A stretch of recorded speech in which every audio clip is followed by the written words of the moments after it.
Hello everyone, and welcome to another episode of Rumors of Heresy. My name is Zareth, and today we've got another battle report for you. This is our final match for Rocky Mountain Open. Thank goodness it's actually stretched out way longer than I had intended to, but we've got Death Guard as an opponent, which they're never easy to face, so let's get to it. Rocky Mountain Open is a 250 player GT in the Denver area, which is the area that I live in, so of course this is the one that I had to go to, and it's exciting, guys. Let's get to the lists, shall we? Just a reminder, folks, don't forget to hit that thumbs up button, like, subscribe, comment. Please mount that algorithm for me. I would really appreciate it, guys. If you want this channel to succeed, it would be very, very appreciated. Now, my list here is, I have explained it a lot of times, and it's just lots of vehicles, lots of small units, and just trying to skirmish our way to victory, essentially. Lots of lots of effort combined to help each other instead of one big unit doing a lot of stuff. The Blade Guard can do that with Adrax. They can do a lot of cool stuff, and otherwise they can also beat a lot of the the most recent archetypes that we've been seeing. So lots of good times here, folks. Good times, good vibes, all of that. I don't like saying or talking about vibes. So real quick, guys, go get your army painted by Bear Frog Studios, or at least consider it. Go follow them on Instagram. Anyways, go watch this, and then let's do our actual fighting, shall we? Have you ever found yourself loving the game Warhammer 40k, but maybe loving the time you spend with a paintbrush a little less, or maybe a lot less? You wish that you had really nice looking models, but you know it costs way too much to pay someone to do it. Well, I found myself in that situation basically forever. I used to paint my models a long time ago, and then suddenly my life got super busy, and now I just use Frog and Bear Studio exclusively. They do such a good job on my models. I don't really know why I would look elsewhere. He charges a very competitive price. He does a great job. And folks, I'm not bragging. I'm just telling you, I get complimented on how nice of an army I have all the time. Several times every tournament. And of course, I just kick it back to him. I'm not going to take credit for it personally. But guys, this is an amazing studio, and you should check it out. And right now, the proprietor of Frog and Bears is running a deal, which is really good price comparative to other commission painting services. He's offering to paint any monster or vehicle out there for $50. Go look at the high quality level of any studio painting place and find a place that's going to charge you $50 for a monster or vehicle. You just won't find it, folks. Maybe you'll find it for a really low level quality thing, but guys, this is high level stuff. It is amazing. And for this entire spring, this deal is open. $50 on any or all monsters and vehicles, guys. Do yourself a favor. He does a fantastic job. Tell him Zareth sent you, please.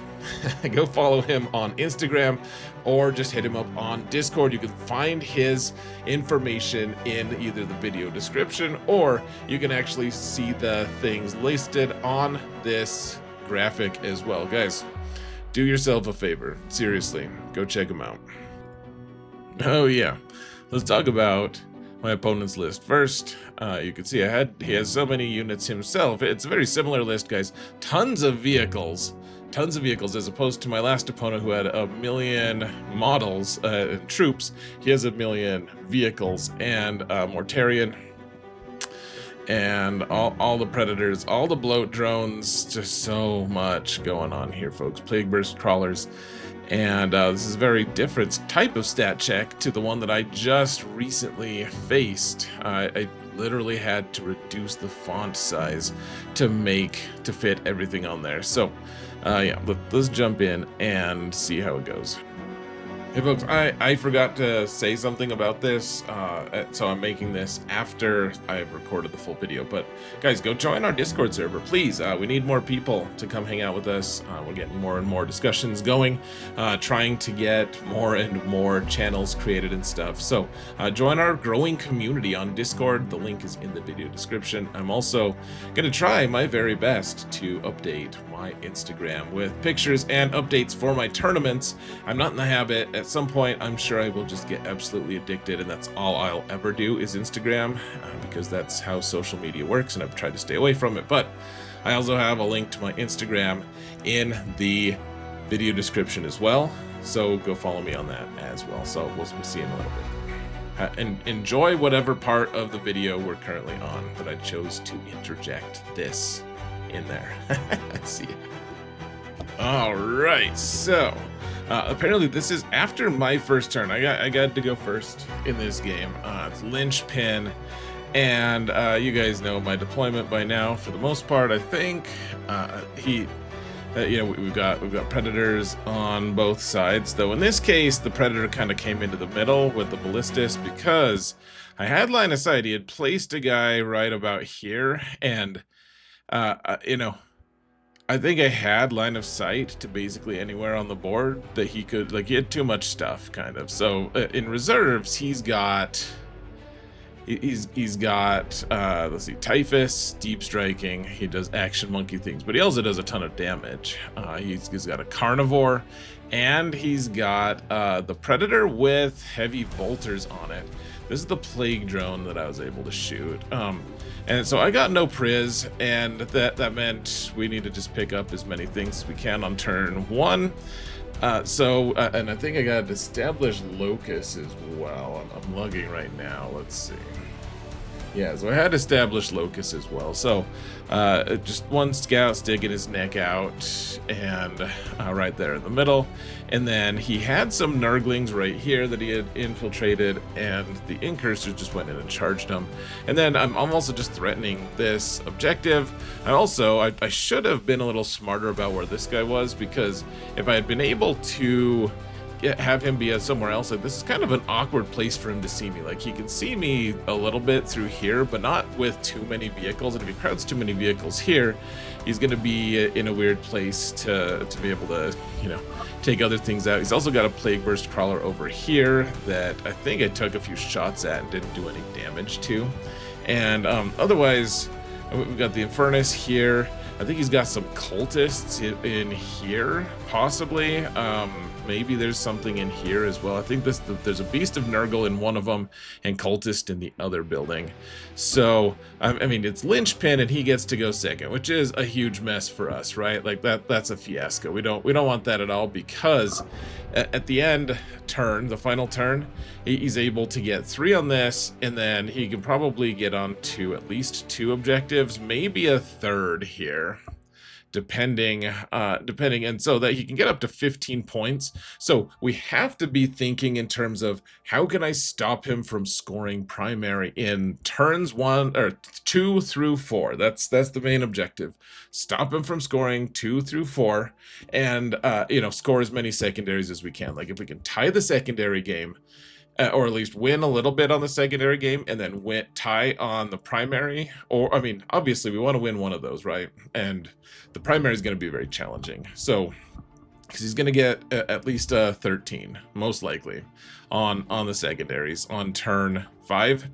So tying him on that would be great, but that means we have to stop him from scoring at least 1 time on here, and the Incursors are kind of doing that. Of course, we have jump back Intercessors waiting in the wings to go contest this if they can. We have another tank or 2. We have 3 tanks actually waiting to also contest it. So we're sending out feelers, and I mean, turn 1, the one nice thing about turn 1 is you can kind of get into position, right? Like, you can kind of stop him from getting into prime position. So on his turn, he was able to get a few shots into the Incursors, but he didn't get enough into them, frankly, and they lived, which was great. He got his cultists onto this objective. Let's see, he had established locus and assassination, which none of my characters were really that available. I did have one right here standing on my objective, so I can score on it. And of course, we have Vulkan hanging out right next to his objective as well. And so, established locus, he just poked one cultist out to get established. You just have to be within 6 inches of the center, and then otherwise he shot at the incursors, didn't kill all of them, and the cultists are on the table. So a few things going on here. I mean, the cultists can hold that thing for days if I let them, but we're not gonna let them, right? We also have Infernus Marines that can come and have a say on matters. So on my own turn, let's see, I rolled recover assets and engage on all fronts. Behind enemy lines, I re-rolled. I spent a CP to get rid of because I wasn't gonna be able to get that. And engage on all fronts, we could probably do that. So here's what we did. I don't care about holding the objective here. That's not something I care about, because he's gonna take me off of it, right? But we care about killing those cultists and screening away from all of his stuff. So got the Infernus Marines here, just the right angle to be able to see all the cultists, and we just cooked them pretty easily. The cultists are gone. You can see the Poxwalkers, by the way. Wanted to keep them away from here, or for me, wanted to keep them on the board because they are a cull horde target, because there's 20 models, but he's pretty sure my Infernus would cook them, which I think he's right. So, had the Infernus come over here, cook his cultists, and then he had another cultist, remember, sticking out here from this building because he wanted to establish locus.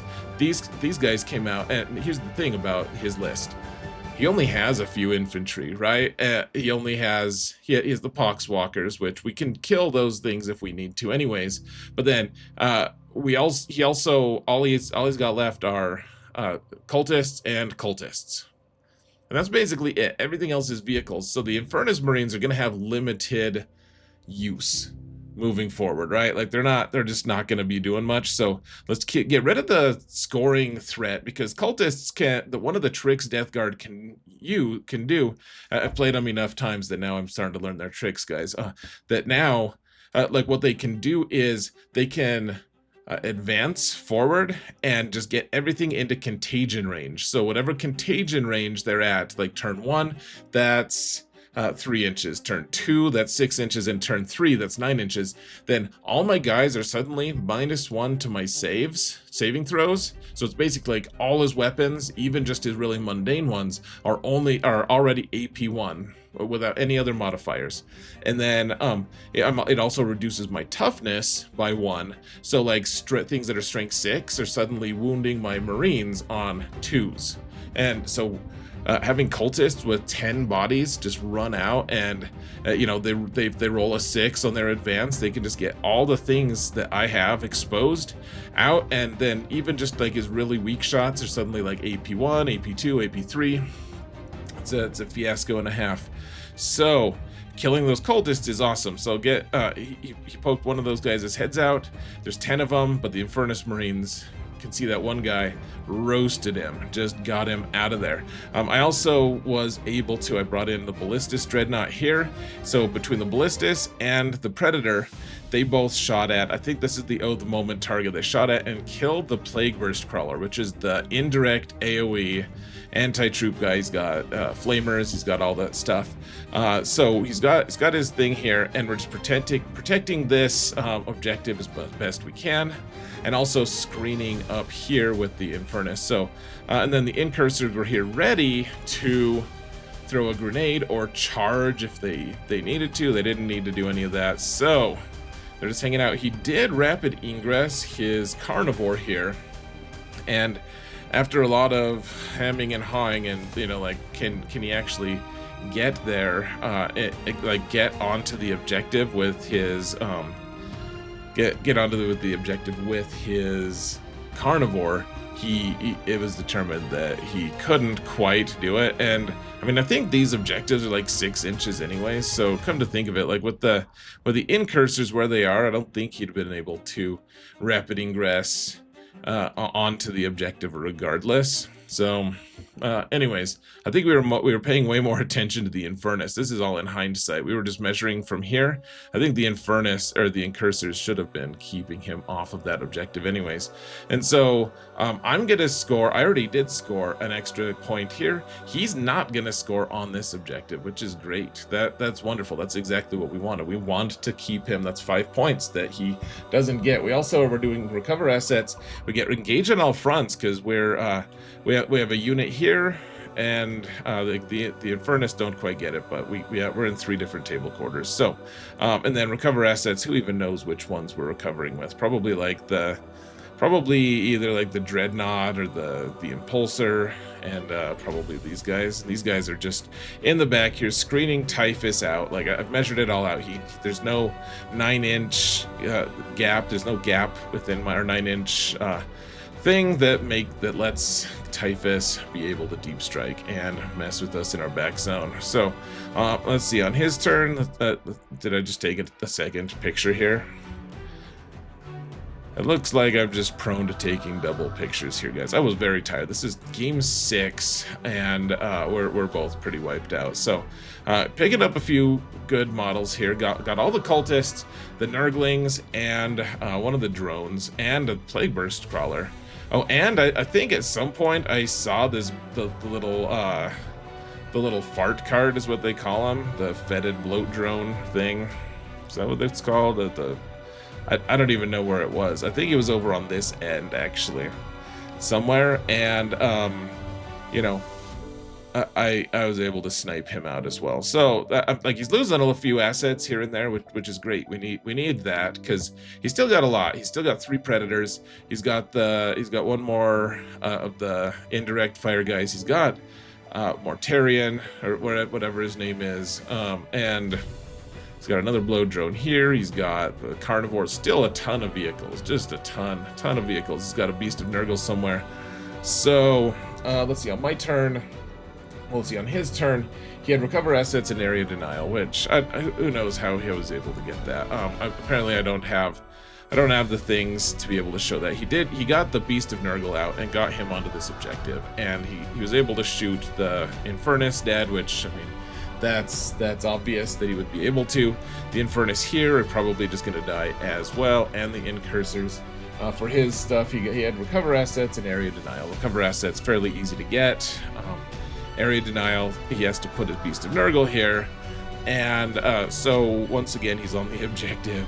And but once again, one of the interesting things was he didn't get anyone onto this objective during his turn, which I wasn't sure why he didn't do that, but you can see I even put my dice tray there. I was like, my dice tray, or my space. You can't put anything other than my dice tray on the objective. But one way or another, he did get his predator in, and yeah, he just deleted all the stuff that was in the middle, which is pretty obvious that he would do. But we had stopped him from scoring, and then he didn't get on the objective again, which I was ready with my jump troops to actually just stop him from scoring anyways, but this meant I could spend another turn of him not actually being on the objective, which is good, and it's kind of bad. Let's see, the crude carnivore, just the normal carnivore. The carnivore did, let's see, where is that guy? I think he actually, on his turn, he moved his carnivore. Remember in the Chaos, the game against Chaos Knights, and how carnivores can do all sorts of ridiculous stuff?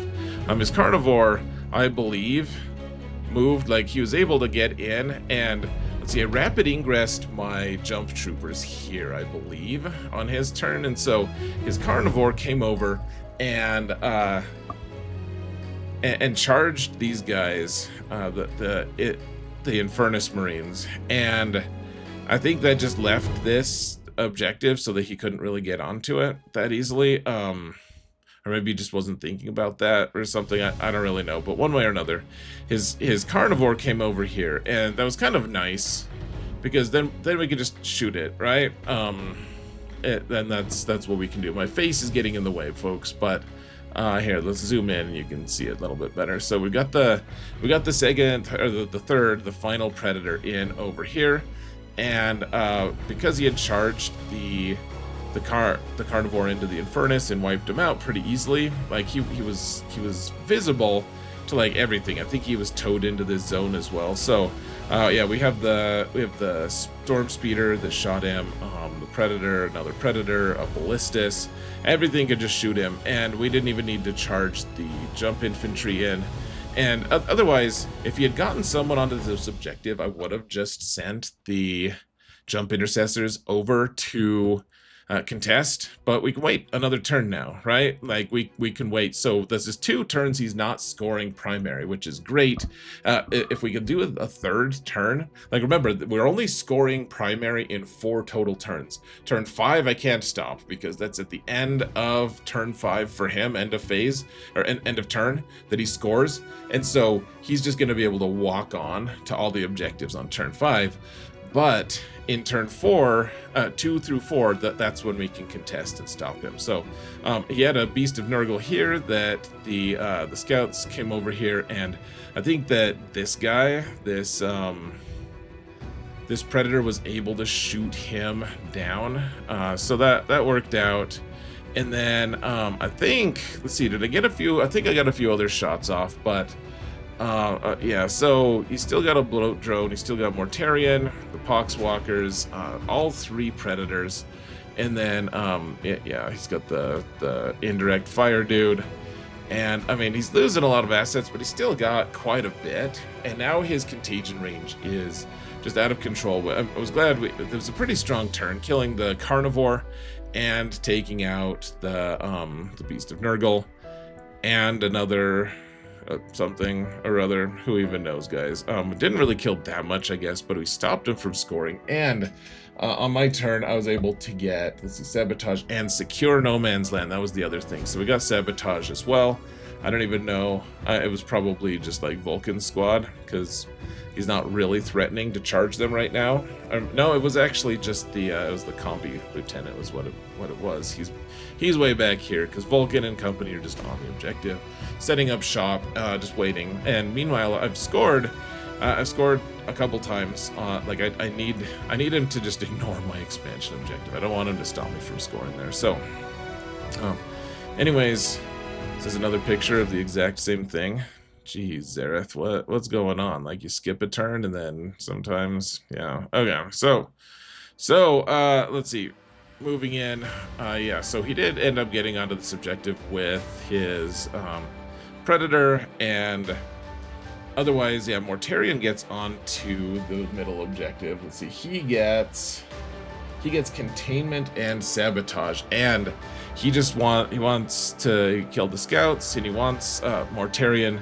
He sees the writing on the wall because I've stopped him from scoring a bunch, and like the jump intercessors can just come over here and stop him as well, right? So he sees the writing on the wall and decides he needs to just get onto the center and start scoring on it as much as he can. And so Mortarion gets on here, kills the scouts, and you know, it's cool, I guess. The scouts die, and but then I think let's see, no, he didn't put the blow drone. I think was it just Mortarion that he got on there. The Poxwalkers, meanwhile, are just kind of steadily advancing, and I'm just like trimming them down slowly with Vulkan and company. Like, I think I ended up getting him down to like 10 by the end of the game, which really didn't matter that much. But one way or another, Mortarion is committed, which he kind of needed to do because that dude is tough. He's going to soak up all my firepower, most likely. So, on my turn, this is the picture from my turn, guys. I shot him, and shot him, and shot him. And at the end, like, he's got out the moment. He made a lot of saves. And at the end of the day, he's got 1 left. Blade Guard. Blade Guard need a 3 to get in. I need to roll a 3 on my dice. I don't have an extra CP because I was like, well, 3, like, I'll get that automatically. I thought. Boxcars. Wait. Opposite. Strike that. Reverse it. Snake Eyes. Rolled Snake Eyes. Couldn't re-roll it. And Mortarion lived. Somehow the dude lived, and you know, Blade Guard get in there, and it's all over. They absolutely just murder Mortarion, but instead, didn't happen. I did get my jump intercessors over here to charge the Predator. They didn't do enough damage to it, but and they did. Oh, he did Overwatch, killing a couple of them, but even the Predators are only. They're not only, they're 4 OC for Death Guard, if you didn't know that. You can see I have 5 guys here that could contest, so one more time that he's contested and can't do anything. You can see the Predators taking hits over here. Really unfortunate, but man, everything I had went into Mortarion, and the dude lived. Just rolled really well, and he lived. Like, this list is pretty good at like, pretty good at making things work. I think I even did I charge him? I think I was going to charge him or tank shock him. Maybe I don't remember, but what a nightmare, folks. What a nightmare.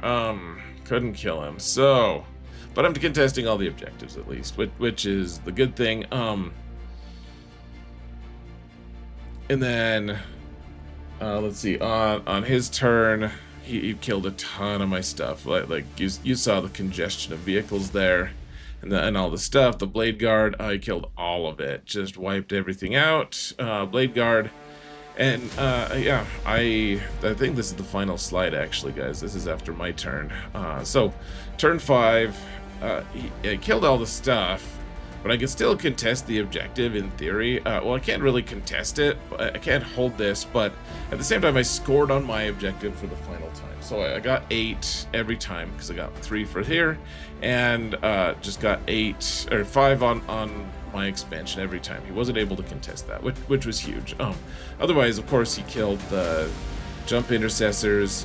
I was able to, let's see, on my final turn, I got containment, which you know, that you can do that with like it almost didn't matter what I did this turn. I just needed to score secondaries because he's just gonna walk onto objectives and win, right? Like that, unless I could somehow kill Mortarion, which I didn't actually. I shot everything at him again and couldn't kill him.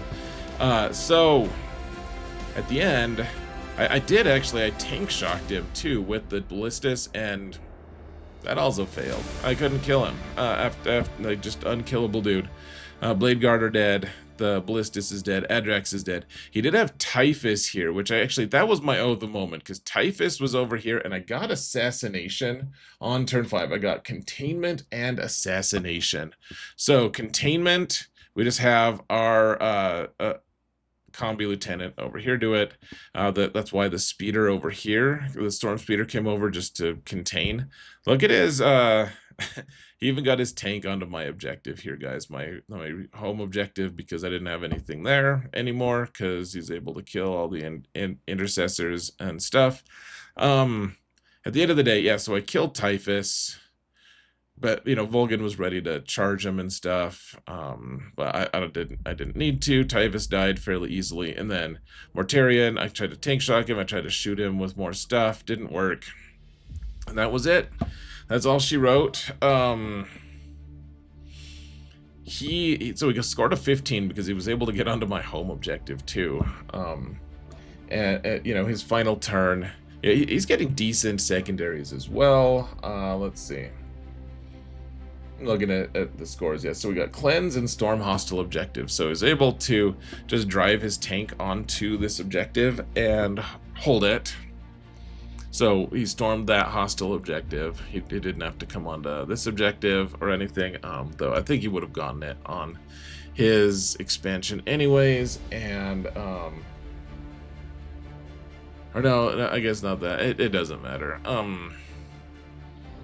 At the end of the day, yeah, so he only scored 3 on primary until the last turn. He scored 15.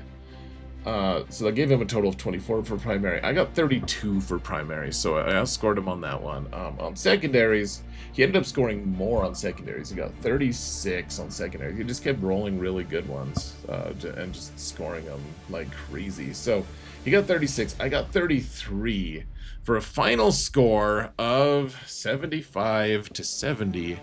in my favor. So just barely squeaked out that win. Him going second, of course, with Linchpin was just huge, and all the momentum was going in his direction. I couldn't kill Mortarion to save my life.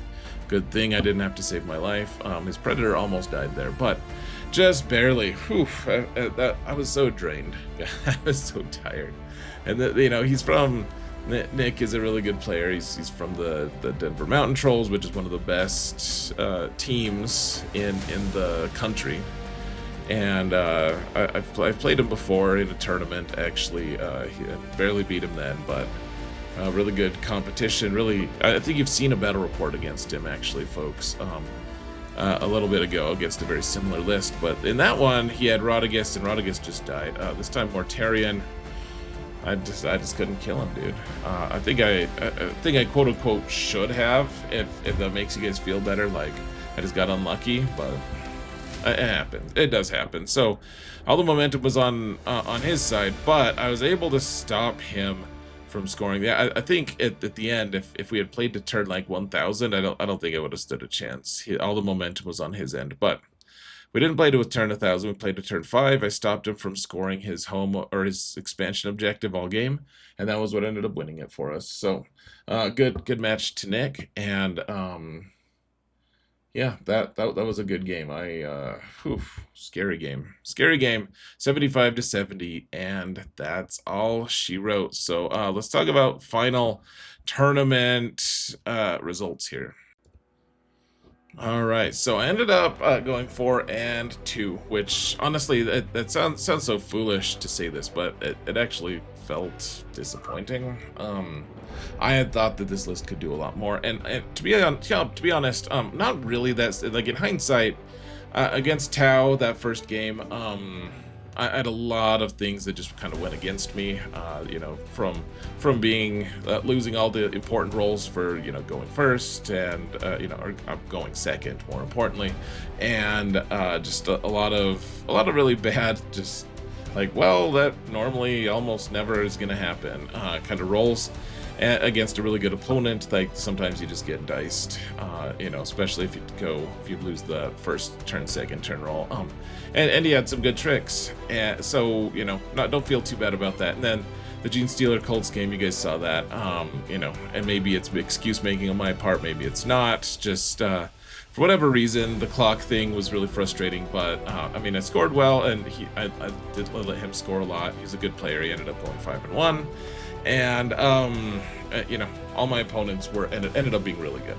Actually, so at 4-2, for having lost my first game, going 4-2, you wouldn't expect me to place as high as I did. This is a 229 player tournament. I ended up placing higher than 200 of them, a ton of which got 4-2. But I got one of the highest 4-2 scores because my opponents were just so good. I think the worst that any of my opponents did were 3-3, which is my Death Guard opponent, and I think my round 2 opponent, and everyone else went either 5-1 or 4-2. So that all really solid results.